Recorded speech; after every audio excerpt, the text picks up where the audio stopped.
வானத்தையும் பூமியும் படைத்த சர்வ வல்ல ஆண்டவர் பெண்களாகிய உங்களுக்குள்ள ஒரு எழுப்புதலை உண்டு பண்ணி உங்கள் மூலமாய் குடும்பத்திலும் தேசத்திலும் மாற்றங்களை, ஏற்றங்களை, ரட்சிப்பை உண்டு பண்ண கர்த்தர் சித்தமுள்ளவராய் இருக்கிறார். அல்லேலூயா.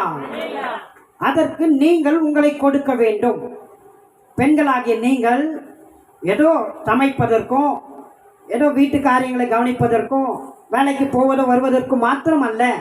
நான் சொல்கிறேன், தேவனுடைய ராஜ்யத்துக்காகவும் கர்த்தர் உங்களை தெரிந்தெடுத்திருக்கிறார்.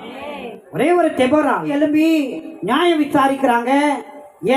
எதனால? கர்த்தருடைய தீர்க்கதரிசியா, கர்த்தருடைய பலத்தினால, கர்த்தருடைய ஆவினால நிறைந்து ஜனங்களுக்கு நியாயம் செய்கிறாங்க, ஜனங்களுக்கு நீதி செய்கிறாங்க, ஜனங்களுடைய பிரச்சனைகளை கேட்டு நியாயம் செய்கிறாங்க. ஏன் பிரச்சனையை என்னால் தீர்க்க முடியல பார்த்த அப்படின்றீங்களா?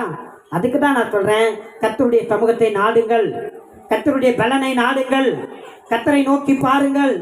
ஏன் இந்த தெபோரால ஆண்டவர் நியாயாதிபதியாக நிறுத்தினாரு? அந்த தெபோரால் ஆண்டவர் சமூகத்தில் காத்திருந்தாங்க, ஆண்டவர் சத்தத்துக்கு செவி சாய்த்தாங்க, ஆண்டவரை நோக்கி பார்த்தாங்க, ஆண்டவரை பின்பற்றினார்கள். எனவே தம்முடைய ஆவியை அவங்க மேலே ஊற்றினார். உங்கள் மேலே ஆண்டவர் ஆவியை ஊற்றணுமா? எத்தனை பேர் மேலே ஆவியை ஊற்றணும்? அவர் ஆவியை ஊற்றினார்னா நீங்கள் சாதாரண மனுஷியா இருக்க மாட்டீங்க, தேவ மனுஷியா இருப்பீங்க.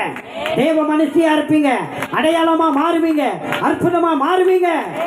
இன்னொரு தெபோராக்களா எழுப்பி